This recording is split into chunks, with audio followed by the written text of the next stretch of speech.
한국 수입협회하고 MOU를 맺어가지고 CEO 통상 스쿨을 운영을 하고 있어요. 그동안 이제 3차례 운영을 해봤고 이제 4기 모집을 하고 있는데 이거를 이제 기여를 한 그 배경은 뭐냐면 바로 무역 리스크예요. 네, 무역을 하다 보면 생각지도 못했던 다양한 이제 그런 리스크들이 이렇게 발생을 하는데 문제는 뭐냐면 이거 조금만 사전에 알면은 다 예방할 수 있는 것들이에요. 그래서 이제 무역 리스크를 사전에 예방을 하면서 또 무역 과정에서 가장 또 큰 주제가 되고 있는 게 세금 문제입니다. 수입을 하려면 세금이 필요해요. 관세도 내야 되고 부가가치세도 내야 되고 소비세도 내야 되고 하는 그런 다양한 세금들이 있는데 그러면 기업 입장에서는 트레이더 리스크, 무역 위험을 최소화하면서도 그 세금을 또 가장 낮추면은 기업 경영에 가장 큰 그런 개선에 이바지할 수가 있는 겁니다. 그런데 이런 그 무역 리스크라든지 세테크에 포커스를 둔 그런 경영의 과정이 별로 없어요. 거의 없어요. 일반적인 그런 기업가 정신이라든지 일반적인 경영에 필요한 그런 많이 있는데 저희들의 같이 특화된 건 별로 없습니다. 그래서 저희들은 기본적으로 키워드가 트레이드 리스크하고 세테크 이 두 부분에 키워드를 두고 있고 그래서 이제 과정을 편성할 때에도 수입 과정에서 또 수출 과정에서 그 다음에 또 물류 과정에서 이런 데 발생하는 그런 리스크 부분에 대해서 해칭을 하고 그 다음에 또 세금 합법적으로 그게 뭐냐면 예를 들면 이런 자유무역협정, 프리트레이드 어그리먼트 이런 걸 활용하는 방법도 있고 그 다음에 또 물품이라고 하면 다양한 그런 세율이 결정되기 때문에 정확한 품목 분류를 하게 되면은 얼마든지 또 세금을 낮출 수가 있어요. 또 뿐만 아니라 이런 그 가격, 과세 가격이라고 하거든요. 세관에서 보는 그런 과세 가격이 있어요. 그리고 과세 가격을 정확하게 산정하는 그런 방법을 통해 가지고 세금을 낮출 수도 있습니다. 그래서 그런 데 좀 포커스를 많이 두고 있고 그리고 이제 또 중소기업들의 경우에는 특히 연세 있는 분들은 항상 이제 가압승계 문제에 봉착하고 있어요. 왜냐하면 회사를 잘 운영하다가 갑자기 이제 사망을 할 수도 있는 거예요. 특히 코로나 기간 중에 그런 일이 많았어요. 그런데 이 가압승계에 대한 준비를 안 하고 있다가 갑자기 돌아가시는 거예요. 코로나 때문에. 그러다 보니까 자기 재산의 50% 전부 다 세금으로 국가에 기여를 해야 되는 거예요. 그러면은 회사를 팔아야 돼. 네. 그리고 팔립니까? 헐값에 팔아야 되는 거죠. 아니면 대출해야 되고. 이런 부분들에 대해서 큰 문제가 되고 있고 지금 계속해서 이제 우리 정부 차원에서 국회 차원에서도 이 가압승계 부분에 대해서는 이 부분에서는 국가가 지원을 해줘야 된다. 왜 한국에서는 100년 넘는 기업이 왜 안 나오냐? 네, 나올 수가 없는 그런 구조입니다. 왜? 절반이 다 날아가니까. 그러다 보니까 헐값이 나오다 보니까 그거를 외국 기업들, 특히 중국 기업들이 막 사가는 거예요. 그렇게 하게 되면 이제 그 회사 기업의 그런 기밀들, 기술을 전부 다 통째 나가는 거예요. 네. 그래서 국가에서도 이런 그 중소기업에 가압승계 제도를 만들었어요. 근데 그걸 잘 몰라요. 근데 매우 전문적인 그런 분야입니다. 그래서 다만 이제 우리가 이런 기업의 CEO들한테 자, 이 가압승계 미리 준비된 그런 기업만이 이 혜택을 볼 수 있다. 이런 부분들 쫙 한 번만 다 해주면은 나중에 그 다음부터는 바로 자기네들이 이제 이런 세무 전문가들하고 상담받아서 할 수 있는 그런 것들이죠. 그래서 그런 거를 꼭지 반이라도 우리가 전달하려고 그래서 세테크 부분, 가압승계 이런 부분들을 중점적으로 놓고 있습니다. 일단 이제 그 우리 한국 수입협회에 신청하는 방법도 있고 우리 ICTC에 직접 신청하는 방법도 있는데요. 그리고 이 프로그램이 가장 좋은 거는 다양한 그런 기업의 경영자들, 최고 경영자들이 어울릴 수 있는 그 네트워킹의 장을 마련해주고 있어요. 왜냐하면 전이 가다 보니까 이게 항상 1부는 강의를 듣지만 2부는 항상 네트워킹입니다. 가서 소주 마시거나 치킨 파티를 하거나 또는 골프를 치거나 이런 걸 통해 가지고 되게 친해져요. 뿐만 아니고 지금 우리 주한 이런 외교관들 많이 있어요. 대사들, 한국에 있는 대사들, 특히 신흥시장들.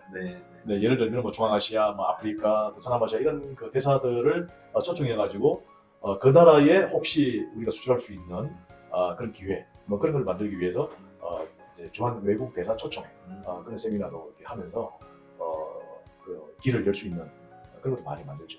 그런 부분들이 호응을 좀 많이 받고 있는데. 지금 보니까 이제 1기, 2기, 3기가 나왔어요. 근데 이 각 기수별로 되게 친하게 지내요.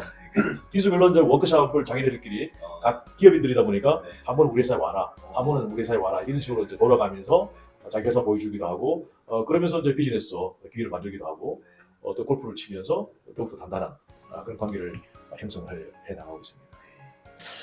그런데 작년에 김치 연구소에서 우리 ICTC에다가 이제 조사를 좀 해달라는 그런 의뢰가 들어왔어요. 네.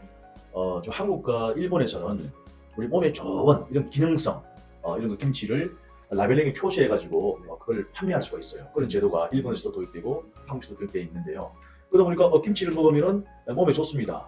김치를 먹으면 이 코로나 안 걸립니다 하는 이런 기능성 표시를 할 수가 있는 거예요.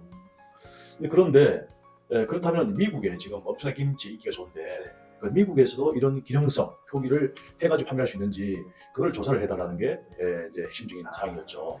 그 미국의 실리콘밸리하고 LA에 있는 그 전문가들하고 팀을 구성해가지고 자 그렇다면은 우리 김치가 몸에 좋다는 그런 과학적인 근거 이걸 먼저 다시 수집해서 분석을 해봐야 되는 거예요.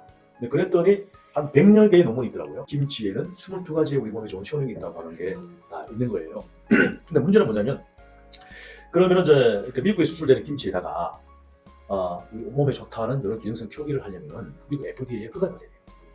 허가.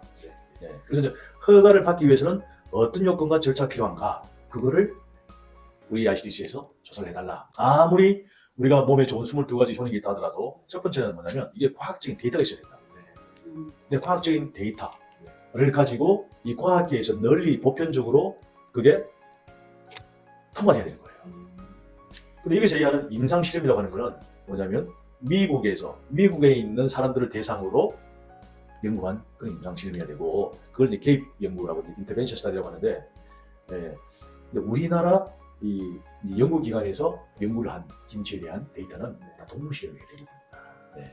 그러니까 김치에서 나오는 예를 들면 뭐 프로바이오틱스 이런 걸 지에다가 주사를 했을 때 하고 하지 않았을 때 하고 어떤 차이가 나느냐 이런 동물 실험을 통해서 한 거예요.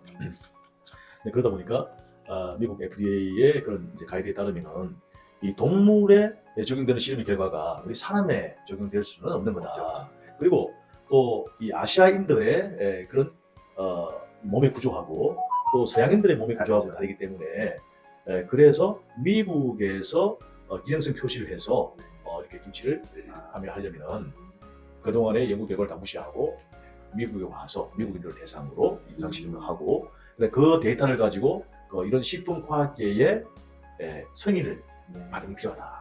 네. 그다음에 그런 결과를 바탕으로 해서 그다음 신청이 돼야 되는 거예요. 그리고 신청이 되면은 그걸 FDA에서 심사를 하는데 그 다음에 이제 뭐냐면 그 심사를 하는데 최장 500일이 걸려요. 미국 사람들 대상으로 대규모의 임상 실험을 하려면은 많은 비용과 그 시간과 절차가 소요되는 거예요. 그래서 그런 이제 아웃풋을 저희가 제공해드렸죠. 그래서 이제 김치 연구소에서 그러면 앞으로 우리 김치가 진짜 글로벌리 그렇죠. 이게 전 세계에 유통이 되려면 그리고 이 김치가 슈퍼 헬스푸드라는 그런 확실한 이미지를 제공을 하고 그런 과학적 데이터가 있어야 된다.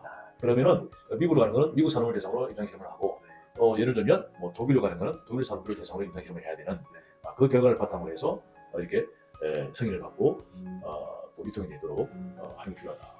그런 거는 사실 국가의 지원이 없으면 좀 힘든 그런 겁니다. 개별 기획 할수 있는 게 아니더라고요. 그렇죠. 네. 그런 이제 저희가 시사점을 뽑아가지고 해드렸고 그러니까 이제 김치연구소에서는 우리 ICDC는 이제 글로벌리 네트워크가 있고 휴먼 플랫폼을 진행하고 있기 때문에 그동안에 보니까 뭐 대만도 그렇고 여러 나라의 김치 중소 제조업체들을 데리고 가서 거기서 현지에 이렇게 바이 상담회도 하고 또 현지 김치 유통 시장도 투어도 하고 하는 그런 프로그램이 있었어요.